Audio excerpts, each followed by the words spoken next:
Saviez-vous que sous les pavés de Rome se trouvent les archives secrètes du Vatican? 85 kilomètres d'étagères, des dizaines de milliers de documents classifiés. Seuls 10% sont accessibles au public. Le reste, totalement interdit. Un lieu où même les chefs d'État doivent demander l'autorisation et où l'accès peut leur être refusé sans aucune explication. Certains parlent de machines capables de faire revivre le passé, comme si l'on y assistait en direct. D'autres parlent de grimoires anciens permettant d'invoquer des forces surnaturelles. On y soupçonne la présence de pactes, de rituels ou de rencontres avec le diable lui-même. Mais qu'est-ce qui est vrai? Et surtout, qu'est-ce qu'il y a de si inavouable pour que ces documents soient tenus à l'abri des regards depuis des siècles?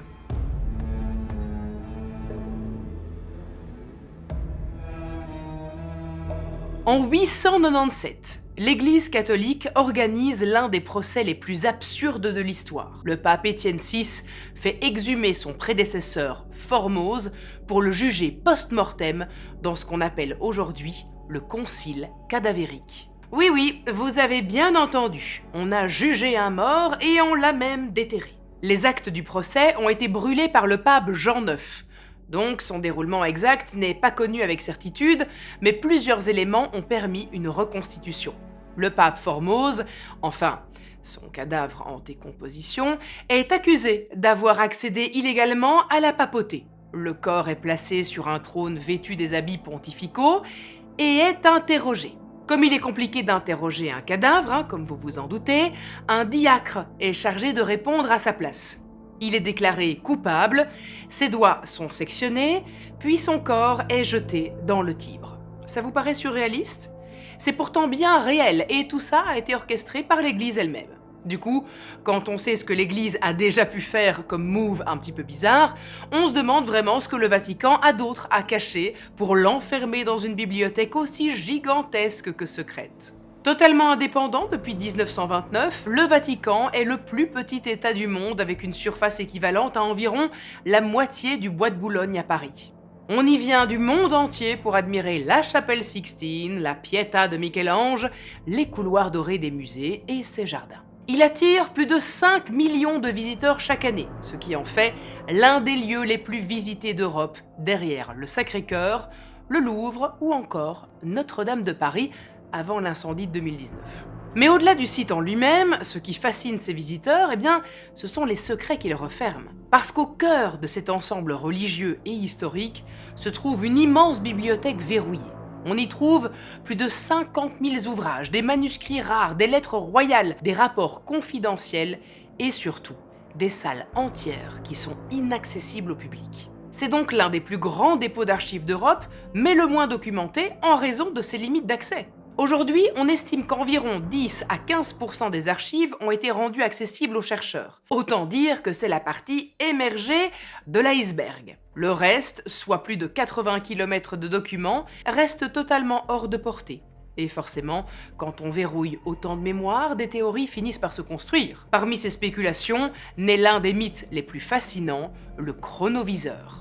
Dans les années 1950, Pellegrino Ernetti, un musicologue moine et exorciste italien, déclare avoir participé à la construction d'un appareil révolutionnaire, une machine capable de capter des événements du passé.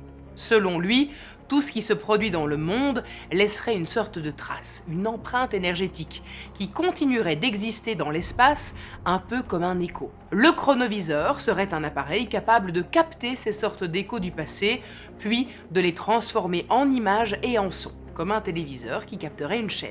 Sauf qu'ici, ce serait une scène réelle et historique. La machine aurait été développée en secret avec l'aide de plusieurs scientifiques, dont le physicien Enrico Fermi, détenteur du prix Nobel de 1938, et le célèbre ingénieur Werner von Braun, un ancien nazi devenu figure emblématique de la NASA.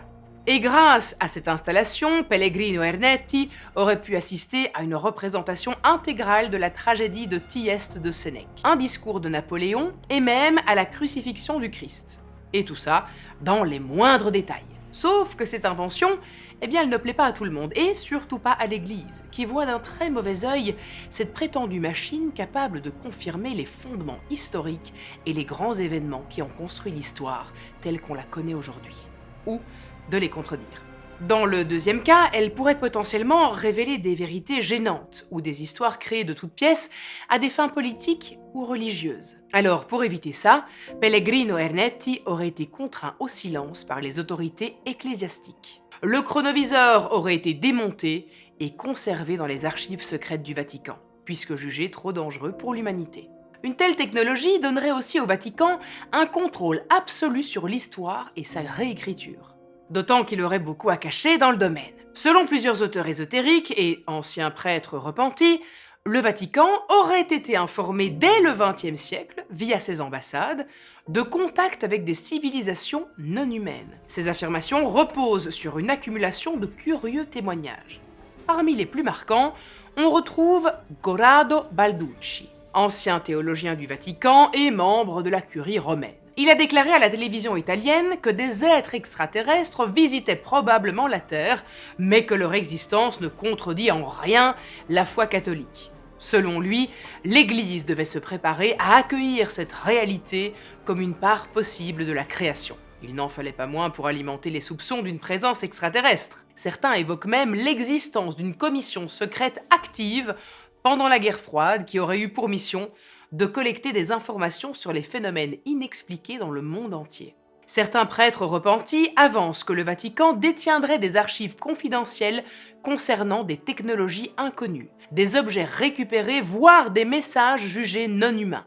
Mais alors, pourquoi impliquer le Vatican ? Eh bien parce qu'il est l'un des rares États au monde à réunir à lui seul une autorité spirituelle, une puissance diplomatique et une infrastructure scientifique. Avec son propre observatoire astronomique, ses croyances fondées sur la création divine et son influence sur des millions de fidèles, l'Église reste un acteur incontournable dès qu'il est question de l'origine de l'humanité ou de ce qui pourrait exister au-delà. Plus troublant encore, certains de ces documents cachés concerneraient des messages prophétiques. Ils viendraient notamment des apparitions de Fatima au Portugal en 1917. Cette année-là, 3 jeunes bergers portugais, Lucie, François et Jacinthe, rapportent avoir vu plusieurs apparitions de la Vierge Marie dans un champ près du village de Fatima. Ces apparitions se répètent sur plusieurs mois et l'un des messages reçus aurait été divisé en 3 secrets que les enfants ont confiés à l'Église. Le premier secret était une vision de l'enfer, censé rappeler la nécessité de la prière et de la conversion. Le deuxième secret annonçait la Seconde Guerre mondiale et appelait l'aide de Marie pour protéger la Russie et l'éloigner du communisme. Le troisième secret, quant à lui, a été caché par le Vatican pendant plus de 80 ans. Il n'a été rendu public qu'en 2000 par le pape Jean-Paul II, puisque ce dernier aurait directement été concerné par cette révélation. Selon le chef de l'Église, la vision de ce troisième secret évoquait symboliquement l'attentat du 13 mai 1981 contre Jean-Paul II lui-même, sur la place Saint-Pierre. Mais cette interprétation officielle n'a pas convaincu tout le monde. Certains chercheurs et journalistes soupçonnent le Vatican d'avoir volontairement occulté certains passages plus sensibles, et en particulier celui qui annoncerait la date précise, ou au moins les signes précurseurs de la fin du monde.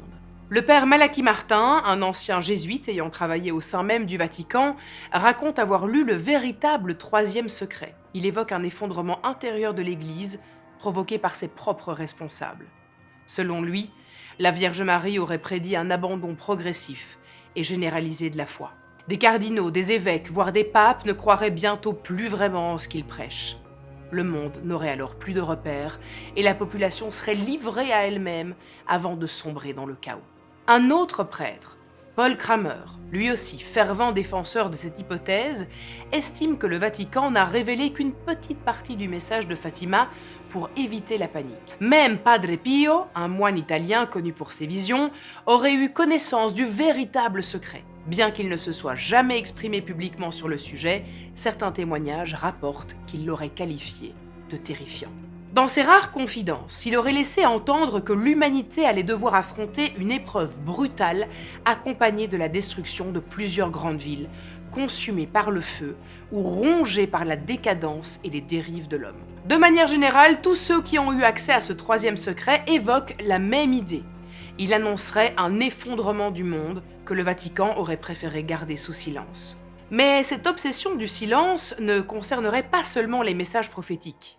Car selon certains, le Vatican posséderait aussi une collection d'artefacts dangereux, dont des grimoires occultes capables d'invoquer des puissances surnaturelles. Parmi eux, la petite clé de Salomon, un ensemble d'œuvres censées transmettre le savoir magique du roi d'Israël. La légende raconte que Salomon aurait scellé ses savoirs dans un grimoire, réservé à seulement quelques initiés. Ces œuvres décrivent dans un langage codé des rituels d'invocation, des cercles de protection et des formules magiques permettant d'entrer en contact avec des entités invisibles, y compris des esprits et des démons capables d'influencer la matière, la pensée ou même la destinée humaine.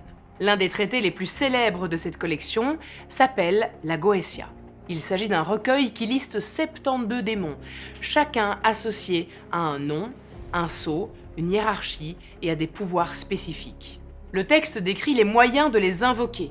C'est l'une des œuvres les plus puissantes et les plus dangereuses jamais rédigées, mais ce n'est pas le plus inquiétant. Des rumeurs circulent au sujet d'un des manuscrits les plus secrets du Vatican, un manuel d'exorcisme rédigé par Lucifer lui-même. Le grimoire du pape Honorius est sans doute la source historique principale à laquelle ces rumeurs font écho. À mesure que les décennies passent, des passionnés ont commencé à décortiquer son contenu, à croiser ses formules avec d'autres traditions magiques et à y voir des traces dissimulées de pactes avec le diable, d'expérimentations interdites menées par certains prêtres ou même d'effets hallucinatoires induits par sa lecture. Pourtant, une révélation va mettre à mal la légende. Le grimoire du pape Honorius serait ce qu'on appelle un faux historique, donc un texte écrit au XVIIe siècle et faussement attribué à Honorius III, un pape du XIIIe siècle. Mais pas de quoi faire taire la rumeur. Au contraire, cette révélation ne fait que renforcer le doute. Et si ce faux historique n'était en réalité qu'une copie arrangée, créée pour détourner l'attention d'un autre manuscrit bien plus dangereux et que le Vatican chercherait à dissimuler?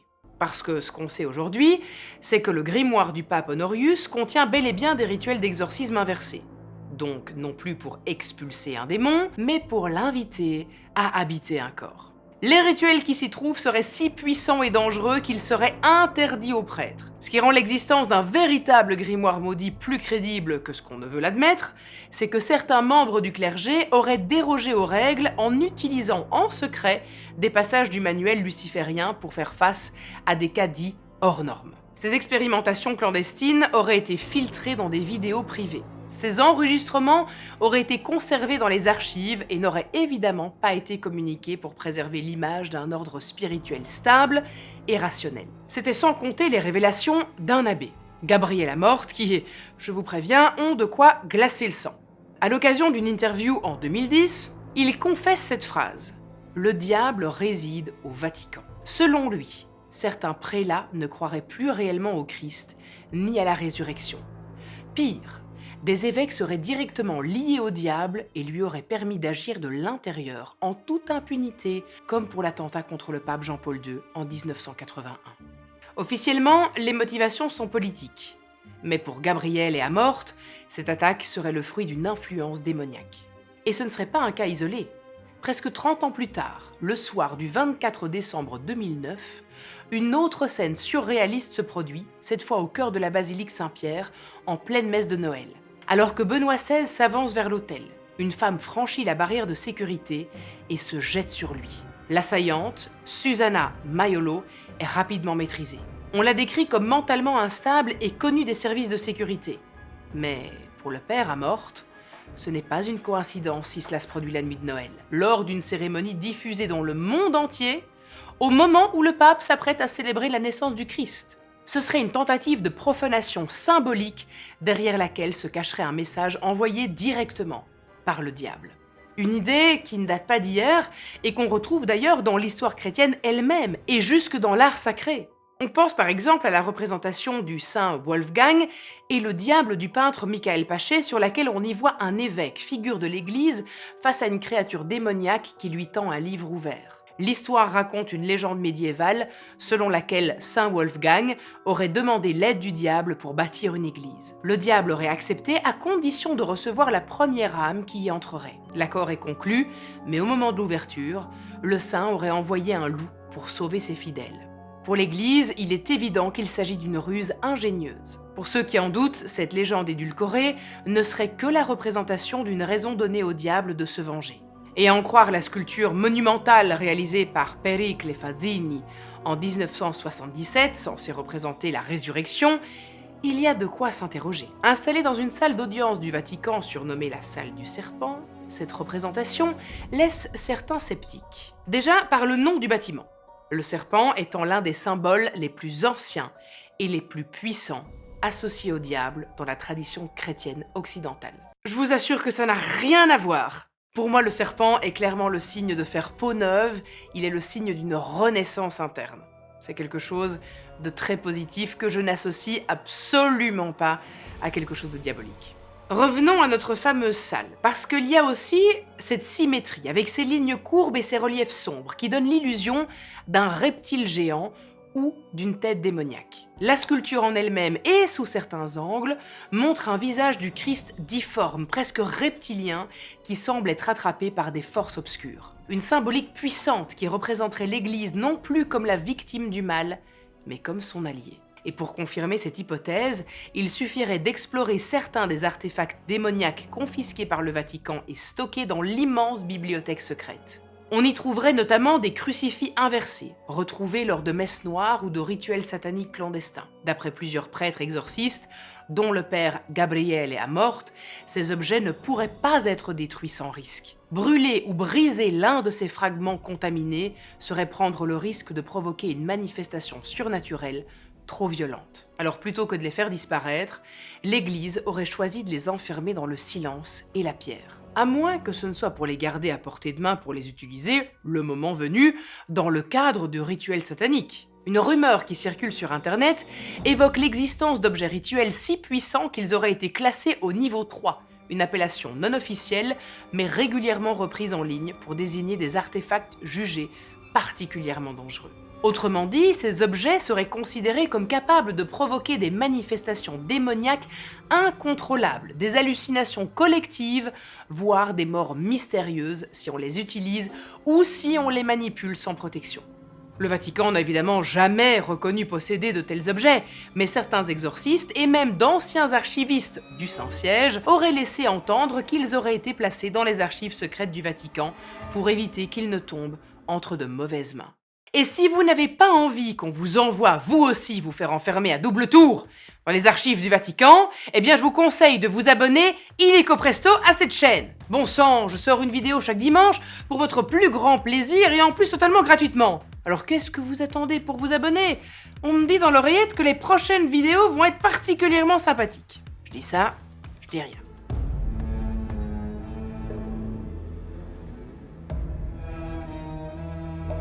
Revenons-en à nos moutons. Ce qu'on sait, malgré tous les éléments tenus secrets ou écartés du regard public, c'est que certains documents ont bel et bien existé. Même si leur existence est avérée, certains restent pourtant exclus du discours officiel de l'Église. C'est le cas de plusieurs écrits anciens qui racontent une autre version de la vie de Jésus, bien différente de celle transmise par les évangiles du Nouveau Testament.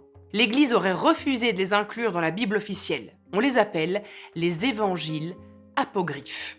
À l'époque, au IVe siècle, l'Église a choisi les textes qu'elle jugeait fiables pour former le Nouveau Testament et a mis de côté tous les autres considérés comme non conformes selon sa propre vérité. Et justement, certains de ces textes, même s'ils sont incomplets et parfois fragmentaires, racontent une histoire qui bouleverse radicalement celle qui nous a été racontée. Ces textes, retrouvés notamment à Nag Hammadi en 1945 et étudiés aujourd'hui par des chercheurs du monde entier, font mention d'un Jésus qui aurait eu une vie bien différente de celle qu'on lui connaît. L'évangile de Thomas ne raconte pas la vie de Jésus, mais rassemble 114 de ses paroles supposées.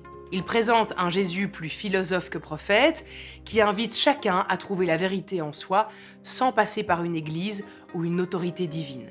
L'évangile de Philippe évoque une relation intime entre Jésus et Marie-Madeleine, décrite comme sa compagne ou partenaire spirituel. Le texte est abîmé, mais certains passages laissent entendre une proximité physique et émotionnelle. Jésus aurait donc eu une relation amoureuse avec Marie-Madeleine, qui n'est plus décrite comme une disciple, mais comme sa compagne, voire sa femme. En 2014, 2 chercheurs ont déchiffré un manuscrit vieux de 1500 ans conservé à la British Library et intitulé Joseph et Aseneth.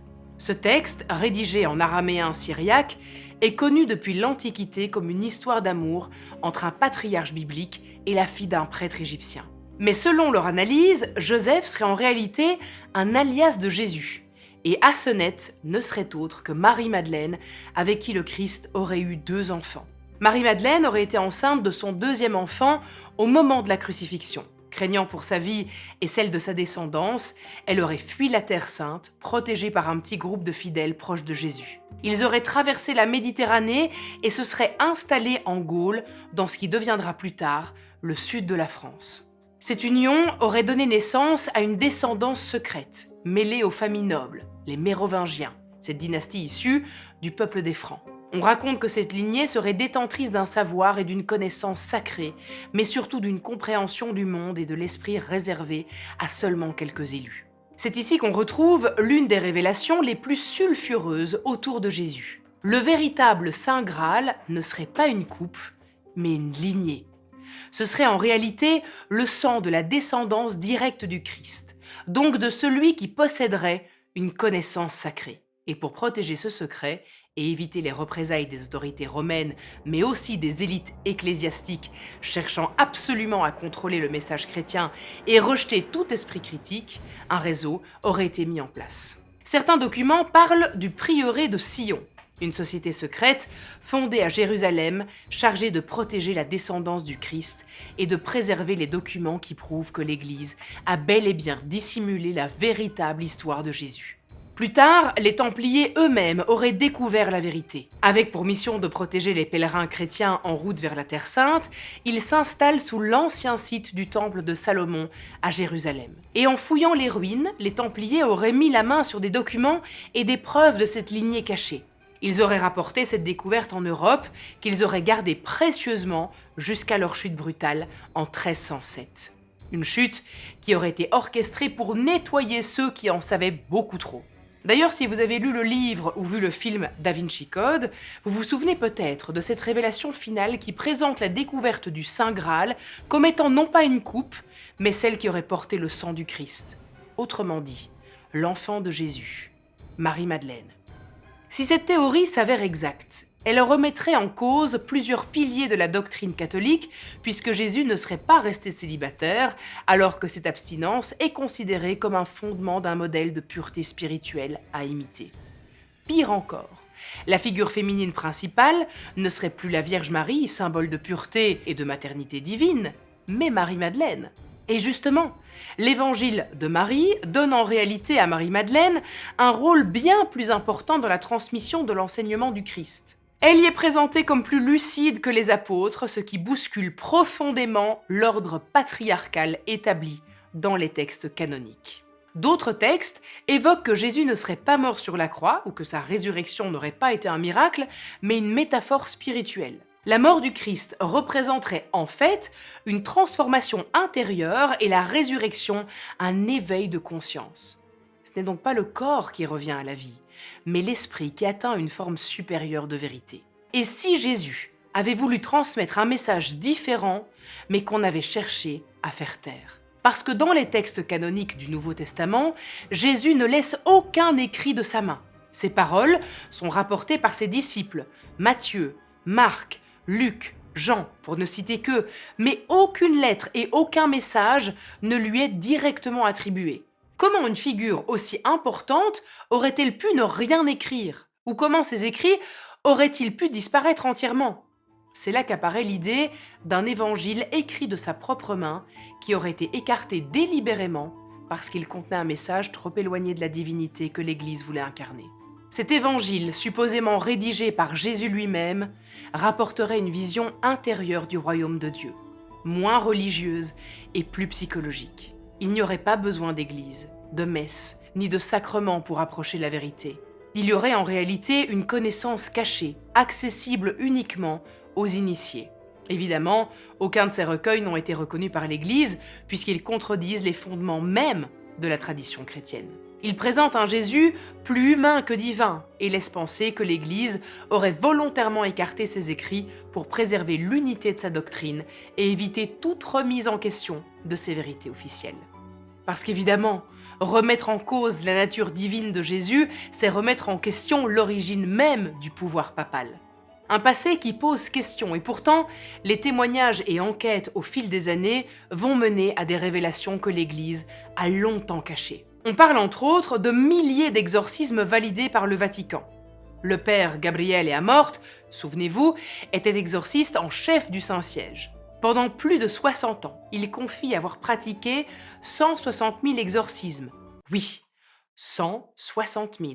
Alors attention, quand il parle d'exorcisme, il parle aussi des prières, des bénédictions et inclut plusieurs rituels par séance. Ce qui est important, c'est que parmi eux, il évoque des rituels non encadrés, voire abusifs, sur des personnes souffrant en réalité de troubles psychologiques graves. Dans plusieurs cas, ces rituels ont dégénéré et provoqué des blessures, des séquelles mentales, voire des morts. L'un des cas d'ailleurs les plus controversés, c'est celui d'Annelise Michel, que j'ai déjà traité sur cette chaîne. Si vous n'avez pas encore vu la vidéo, je vous invite vraiment à la voir. Ce cas est juste absolument terrifiant. Cette jeune femme de 23 ans, qui aurait été atteinte de troubles neurologiques, a été soumise à 67 séances d'exorcisme en moins d'1 an. Ses parents et 2 prêtres étant persuadés qu'elle était possédée. Elle mourra après des mois de privation, d'isolement et de souffrance. L'affaire fait la une des journaux et un procès est demandé. Les 2 prêtres seront condamnés pour homicide par négligence, mais jamais excommuniés. L'Église, elle, a gardé le silence. Il faudra attendre 1999, soit plus de 20 ans plus tard, pour que le rituel de l'exorcisme soit enfin révisé. Et ce que l'Église ne pouvait pas contrôler par la prière, elle a souvent essayé de l'enfermer. Jusque dans les années 60-70, de jeunes femmes enceintes hors mariage, ou jugées dépravées après avoir été victimes d'abus et accusées de les avoir provoquées, sont enfermées de force dans des couvents comme celui de la Madeleine. Sous forme de blanchisserie, les femmes y travaillaient sans être payées pour laver les vêtements d'hôpitaux et d'hôtels de la haute société. Elles sont isolées du monde extérieur, subissent des punitions humiliantes et n'ont aucun droit à la liberté. Des milliers de femmes disparaissent des registres officiels, parfois séparées de leurs enfants, placées ou vendues à l'insu des familles. D'ailleurs, si vous n'avez pas vu ce film, qui est un véritable chef-d'œuvre, je vous invite à regarder The Magdalene Sisters, parce qu'il traite justement de cet endroit absolument abominable. Et ce contrôle ne s'exerçait pas uniquement sur les femmes. Derrière les murs d'autres institutions religieuses, c'est toute une génération d'enfants qu'on a voulu effacer. Entre la fin du 19e siècle et les années 1990, plus de 150 000 enfants autochtones, des Inuits, des Métis et des Premières Nations ont été forcés à intégrer des pensionnats dits industriels, le plus souvent dirigés par des congrégations catholiques sous contrat avec l'État canadien. L'objectif était clair: effacer la culture autochtone, la langue, la religion et les traditions. En 2021, des fouilles menées sur les anciens sites de ces pensionnats, notamment à Kamloops en Colombie-Britannique, ont révélé les restes de centaines d'enfants disparus, sans qu'aucun décès n'ait jamais été officiellement déclaré. Et plutôt que de révéler ces dérives peu défendables, ces rapports ont été classés et enterrés. Certaines sources évoquent aussi des pressions exercées sur des décisions parlementaires importantes par l'Église elle-même. Des notes, des courriers diplomatiques ou des comptes rendus de réunions confidentielles conservés dans les archives témoignent d'interventions du Vatican dans les affaires d'État. En 2005 notamment, le journal britannique The Guardian rapporte que le Vatican avait adressé des courriers à plusieurs ambassades pour faire pression contre le mariage homosexuel en Espagne. En 2009, le New York Times publie des extraits de documents qui montrent que des diplomates du Vatican ont tenté d'influencer les politiques de santé de plusieurs pays africains. Dans certains cas, l'aide humanitaire de l'Église pour les hôpitaux, les médicaments et les programmes sociaux dépendait du respect de certaines règles religieuses. Autrement dit, un pays pouvait craindre de perdre un soutien logistique ou financier s'il légalisait certaines pratiques jugées contraires à la doctrine. Dans le livre Le Vatican, vérité et légende, le chercheur Frédéric Martel évoque des rapports diplomatiques confidentiels entre le Vatican et des représentants politiques dans plus de 20 pays sur des sujets comme l'euthanasie, la bioéthique ou l'éducation sexuelle, dont certains seraient toujours archivés et non publiés. Officiellement, ce sont des discussions d'ordre moral, mais ces documents pourraient surtout révéler comment l'Église aurait tenté d'influencer discrètement des lois civiles, parfois en contournant les processus démocratiques. Une forme d'ingérence motivée non par la foi, mais par une stratégie de pouvoir. John Cornwell, historien britannique et auteur du livre Le Pape et Hitler, Frédéric Martel, mais aussi 2 économistes spécialisés en sciences sociales et politiques publiques, Tristan Bassi et Imran Rasool, dénoncent l'influence directe du Vatican dans les débats politiques. Ils citent par exemple des tentatives de faire échouer la légalisation de l'avortement en Italie dans les années 1970, en Irlande jusqu'en 2019, ou encore dans certains pays d'Amérique latine et d'Afrique. Le Vatican aurait aussi tenté d'influencer les décisions concernant le mariage pour tous, les droits LGBTQ+, les lois liées à la procréation médicalement assistée ou encore à l'euthanasie, toutes perçues, vous l'aurez compris, comme contraires à la doctrine catholique. Dans certains cas, le Vatican aurait menacé de rompre ses relations diplomatiques, de retirer ses représentants officiels ou de mobiliser ses évêques pour faire pression sur les gouvernements. En mai 2012, Paolo Gabriele, le majordome personnel du pape, est arrêté pour avoir volé des documents confidentiels dans les appartements privés de Benoît XVI. Il les aurait confiés au journaliste italien Gianluigi Nuzzi, qui publie un livre intitulé Sa Sainteté, les papiers secrets de Benoît XVI. Ce scandale connu sous le nom de l'affaire des fuites au Vatican fait l'effet d'une bombe. On y apprend d'abord qu'il existe un climat de tension chronique au sein de la curie romaine, l'équivalent du gouvernement du Vatican. Une sorte de coulisse du pouvoir où cardinaux, évêques et responsables d'instances vaticanes s'affrontent pour défendre leurs intérêts ou simplement leur place. Côté finances, les fuites dévoilent des cas de favoritisme dans l'attribution de contrats, des détournements présumés de fonds et des pratiques peu compatibles avec la doctrine chrétienne. Mais ce qui choque le plus, c'est l'existence présumée d'un réseau d'évêques homosexuels dont certains documents attestent qu'ils ont été délibérément surveillés ou fichés, puis placés sous pression par d'autres membres de la curie. Ils auraient subi des menaces de révélation publique de leur orientation sexuelle pour obtenir leur silence ou leur coopération dans certains dossiers sensibles. Certains auraient ainsi été contraints de se taire face à des détournements de fonds ou à ne pas dénoncer des abus sur des enfants couverts par leur hiérarchie. Dans plusieurs cas, les personnes accusées ont simplement été déplacées d'une paroisse à une autre, sans faire l'objet de sanctions ou sans être dénoncées. Et tout ça est bien documenté. En 2018, l'affaire Theodore McCarrick a révélé l'ampleur du problème. Ce cardinal américain, accusé d'agissements répétés sur des mineurs et des séminaristes, a été officiellement sanctionné par le Vatican. Mais bien trop tard. Des documents ont montré que le Saint-Siège avait été alerté dès le début des années 2000, et pourtant, pendant près de 20 ans, aucune mesure officielle n'a été prise. Malheureusement, Theodore McCarrick n'est qu'un nom parmi d'autres. En France, un rapport de la Commission indépendante des abus dans l'Église, et publié en 2021, révèle que plus de 3000 membres de l'Église auraient été impliqués dans des faits similaires depuis les années 1950. À peine un an après ces révélations, en février 2013, le pape Benoît XVI annonce sa démission. Un geste presque inédit dans l'histoire de l'Église. Officiellement, il évoque la fatigue et le poids de l'âge. Mais pour beaucoup, les révélations des VaticaLeaks ont accéléré sa chute. Paolo Gabriele est condamné en octobre 2012 à 18 mois de prison. Il sera détenu dans une cellule du Vatican, puis gracié par Benoît XVI à Noël en décembre 2012. Malgré tous les mystères qui l'entourent, une infime partie des archives a été ouverte entre 1998, 2003 et 2020 et ont permis aux chercheurs d'accéder à des fragments bien précis, très contrôlés évidemment, mais d'une valeur historique inestimable. Par exemple, les lettres de Galilée. Alors je le rappelle, Galilée défendait l'idée que la Terre tournait autour du Soleil. Mais à l'époque, cette théorie allait à l'encontre de la doctrine officielle de l'Église, qui affirmait, elle, que la Terre était immobile, placée au centre de l'univers, comme le décrit la Bible. Résultat, Galilée est convoqué, jugé, condamné à la prison à vie et forcé d'abandonner publiquement ses convictions scientifiques. Dans les archives, on trouve encore les correspondances liées à ce procès et les aveux extorqués. Pendant 350 ans, l'Église a maintenu cette condamnation sans jamais la remettre en cause. Elle a enfermé une vérité scientifique dans ses propres archives, simplement parce qu'elle contredisait sa vision du monde. Et puis, il y a des lettres plus récentes et surtout beaucoup plus sensibles. Parmi elles, une correspondance encore partiellement classifiée entre Adolf Hitler et le Vatican.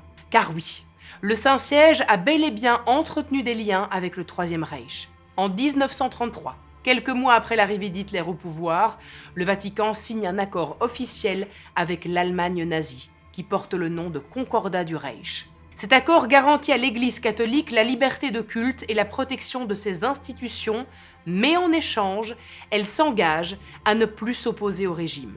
Donc pendant que les droits de l'Église étaient préservés, les droits de l'homme, eux, étaient bafoués. Et puis, il y a les actes de procès liés à l'Inquisition. Des pages entières sont consacrées à ceux qu'on appelait les hérétiques. Ils étaient scientifiques et penseurs, mais surtout ceux qui osaient contredire la doctrine officielle. Dans les archives, on retrouve les transcriptions d'interrogatoires, parfois sous la violence, remplies de confessions arrachées et de jugements rédigés dans un langage implacable. Des documents précieux qui renforcent l'image d'une Église qui impose sa propre vérité comme étant la seule admissible. Et ce pouvoir ne s'arrêtait pas au mur des tribunaux religieux. Les dossiers sur les excommunications célèbres en sont un autre exemple. Martin Luther, Henri VIII ou encore Savonarola, tous ont été exclus de l'Église, non seulement pour leurs convictions, mais parce qu'ils remettaient en cause l'autorité de Rome. Alors voilà, officiellement, il n'y a rien à voir, juste des papiers, des lettres anciennes, des rapports oubliés. Pourtant, plus on s'approche de ces murs, plus on comprend que ce n'est pas ce qui a été conservé qui dérange, mais ce qui ne peut pas être vu. Ce que l'on classe, ce que l'on enferme, ce que l'on nomme privé, finit toujours par dessiner une autre histoire. Pas celle qu'on raconte dans les églises, mais celle qu'on évite d'écrire. Car les archives ne sont pas là pour cacher le passé. Elles sont là pour contrôler ce qu'on est autorisé à appeler la vérité. Et si vous pensez que le Vatican est le seul à cacher des secrets millénaires, je vous invite à découvrir l'énigme des statues de l'île de Pâques dans cette vidéo.